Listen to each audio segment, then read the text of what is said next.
बिहार में विधानसभा चुनाव होने वाला और चुनाव से पहले सारी राजनीति दल अभी से ही तैयारी शुरू भी कर दी है। ऐसे में महागठबंधन इस बार बिना सीएम फेस चुनावी मैदान में उतरेगी। महागठबंधन की तरफ से 2 बैठक की गई, लेकिन इस दोनों बैठक में आधिकारिक रूप से घोषणा नहीं की गई कि महागठबंधन की तरफ से सीएम फेस का चेहरा कौन होगा। हालांकि एक तरफ तेजस्वी यादव की पार्टी जो है राजद, वो लगातार ये कहते नजर आ रही है कि महागठबंधन के जो सीएम फेस का चेहरा होंगे वो तेजस्वी यादव होंगे, लेकिन इसे कांग्रेस नकारते आ रही है।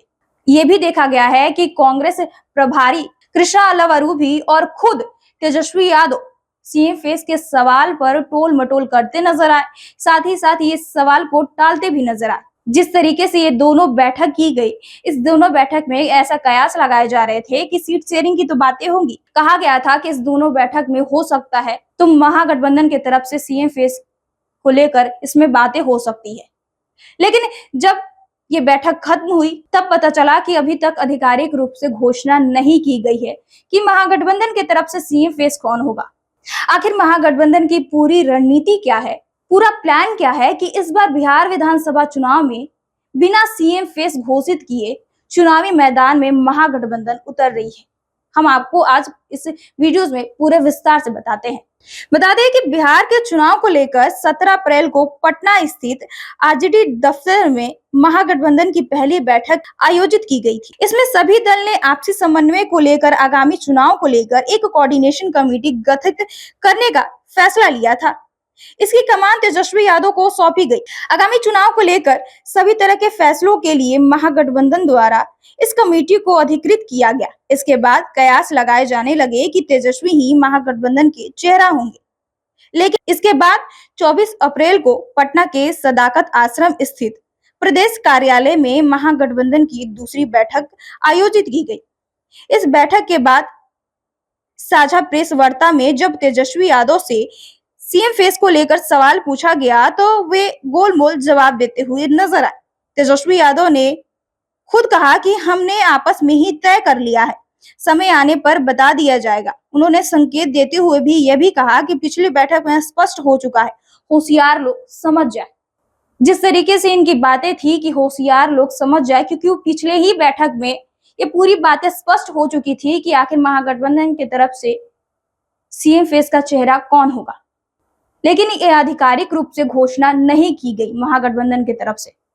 हालांकि इसकी पीछे की रणनीति क्या है, क्यों नहीं महागठबंधन इस बार बिहार विधानसभा चुनाव में सीएम फेस की बातें कर रहा है, और क्यों नहीं इस बार सीएम फेस को लेकर जिस तरीके से कयास लगाए जा रहे थे सभी की तरफ से कि इस बार घोषणा हो सकती है, लेकिन महागठबंधन की तरफ से कुछ भी घोषणा नहीं की गई। आखिर पूरी प्लान क्या है? बता दें कि अंदरूनी सूत्रों की माने तो महागठबंधन इस बार मुख्यमंत्री पद का चेहरा घोषित करने में सावधानी बरत रहा है। पिछली बार 2020 के विधानसभा चुनाव में आरजेडी, कांग्रेस, वाम दल तेजस्वी यादव के चेहरे पर चुनाव लड़े थे। हालांकि उस समय गठबंधन को हार का सामना करना पड़ा था। सूत्रों की माने तो किसी भी नेता और खासकर तेजस्वी यादव को सीएम फेस घोषित करने में एनडीए को व्यक्तिगत प्रहार करने का मौका मिल जाएगा। सत्ताधारी जनता दल यूनाइटेड और बीजेपी के नेता अक्सर आरजेडी के पुराने शासनकाल को जंगल राज बताकर आड़े हाथ लेते रहे हैं। आगामी चुनाव में महागठबंधन इस मुद्दे से बचकर चलने की रणनीति पर काम कर रहा है। दूसरा कारण यह भी है कि महागठबंधन और आरजेडी और कांग्रेस के अलावा सीपीआई, सीपीएम, सीपीआई माले और वीआईपी भी इसमें शामिल है। सभी दल एकजुट होकर बेरोजगारी, पलायन, गरीबी, प्रति व्यक्ति आय में कमी, औद्योगिक विकास में कमी, खराब कानून व्यवस्था जैसे मुद्दों पर विधानसभा चुनाव को केंद्रित कर नीतीश कुमार के नेतृत्व वाली एनडीए सरकार को घेरने के मूड में है। इसलिए सीएम फेस घोषित कर बेवजह मुद्दों को भटकाना नहीं चाहते हैं। हालांकि तेजस्वी यादव और कांग्रेस के प्रदेश प्रभारी ने पिछले दिनों महागठबंधन की पहली बैठक के बाद कहा था कि हम एनडीए को मुद्दा भटकाने नहीं देंगे। चुनाव प्रचार के दौरान जनता के मुद्दे को प्रमुखता से ध्यान दिया जाएगा। पलायन, रोजगार, कानून व्यवस्था, कृषि संकट जैसे मुद्दों पर एनडीए सरकार की विफलता को लेकर लोगों के बीच ले जाएंगे। वही दूसरी ओर अटकलें है कि मुख्यमंत्री पद को संशय बनाकर महागठबंधन के घटक दलों ने अपनी वरिष्ठ सहयोगी आरजेडी को थोड़ा अस्थिरता में डाल दिया है। पूर्व सीएम लालू यादव की पार्टी लंबे समय से अपने युवा नेता तेजस्वी यादव को महागठबंधन के सीएम फेस के रूप में प्रोजेक्ट कर रही है।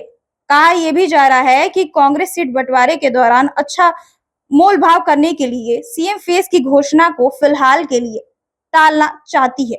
पिछले विधानसभा चुनाव में कांग्रेस का प्रदर्शन आरजेडी के मुकाबले बहुत खराब था। कांग्रेस ने 70 विधानसभा सीटों पर अपने प्रत्याशी उतारे थे, जिसमें महज 19 पर ही जीत हासिल हो सकी, जबकि महागठबंधन कुल 110 सीट जीता था। आपको बताते चले, नाम ना छापने की शर्त पर महागठबंधन के एक नेता ने कहा था कि तेजस्वी यादव और आरजेडी अच्छी तरीके से जानती है कि सीएम फेस की घोषणा के लिए कांग्रेस की सहमति जरूरी होगी। अन्य घटक दल इस प्रस्ताव का समर्थन करे या ना करे, इससे ज्यादा फर्क नहीं पड़ता। इसलिए आरजेडी सीट शेयरिंग को फाइनल करने से पहले मुख्यमंत्री पद के मामले को आगे नहीं बढ़ा रहा, क्योंकि आगामी चुनाव में महागठबंधन और खासकर आरजेडी के लिए महत्वपूर्ण है। जिस तरीके से लगातार ये देखा जा रहा है कि बिहार विधानसभा चुनाव तो नजदीक है, लेकिन इस बार महागठबंधन की तरफ से ऐसी रणनीति बनाई गई है, ऐसे प्लान बनाए गए हैं कि महागठबंधन की 2 बैठक हुई, लेकिन इस 2 बैठक में महागठबंधन की तरफ से आधिकारिक रूप से घोषणा नहीं की गई कि आखिर सीएम फेस कौन होगा और इसके पीछे की प्लानिंग क्या है। लगातार महागठबंधन की तरफ से ये कहा जा रहा है कि हम एनडीए को मुद्दा भटकाने नहीं देंगे। अगर सीएम फेस की घोषणा कर देंगे तो वो मुद्दा भटकाते रहेंगे, लेकिन हमारी पार्टी मुद्दा भटकाने नहीं देगी। हर वो मुद्दे पर बात करेगी जिस मुद्दे पर एनडीए बात नहीं करते रहा है। ऐसे में हमारी पार्टी अब इस बार बिहार विधानसभा चुनाव में तो चुनाव लड़ेगी, लेकिन बिना सीएम फेस के। इस बार बिहार विधानसभा चुनाव नजदीक है और चुनावी नजदीक को देखते हुए अभी भी महागठबंधन की तरफ से सीएम फेस को लेकर आधिकारिक रूप से घोषणा नहीं की गई है, क्योंकि लगातार जिस तरीके से देखा जा रहा है कि महागठबंधन की 2 बैठक हुई, लेकिन अब तक कुछ भी जिस तरीके से सीएम फेस को लेकर बातें चल रही थी, कयास लगाए जा रहे थे, लेकिन ऐसी बातें सामने निकलकर नहीं आई। लेकिन यहाँ पर देखना काफी दिलचस्प रहेगा कि क्या महागठबंधन ऐसा प्लान बनाकर जनता के बीच जाएगी, क्या जनता महागठबंधन को वोट देगी। वो तो चुनाव के नतीजे जब सामने आएंगे तो सबको पता चल जाएगा। बहरहाल इस खबर में इतना ही। हमारे साथ बने रहिए और देखते रहिए first Bihar Jharkhand. Panorama group, जो सोचता है वो करता है। आपके अपने सपनों का आशियाना। ये लो मुंह मीठा करो, आज मैंने अपना जॉब छोड़ दिया। अब हम पूर्णिया वापस जाएंगे। जॉब छोड़ दिया है? मतलब ये घर कैसे चलेगा? हम करेंगे क्या? और माँ बाबूजी क्या बोलेंगे? इसलिए मैं एक और मिठाई का डब्बा लाया। अपने बिजनेस के लिए लोन अप्रूव हो गया। अरे लोन अप्रूव हो गया वो तो ठीक है, लेकिन पूर्णिया में हम रहेंगे कहाँ? अपना घर भी तो नहीं है वहाँ। इसलिए तो एक और मिठाई का डब्बा अलग से लाया हूँ। हमने पूर्णिया में घर ले लिया है, पूर्णिया के ई होम्स पैनोरमा में। पूर्णिया में पैनोरमा ग्रुप लेकर आए हैं ई होम्स पैनोरमा। बड़ा घर, आलीशान जिंदगी और अत्याधुनिक सुविधाओं के संग। अरे अरे, अब क्यों मुंह मीठा करवा रही हो?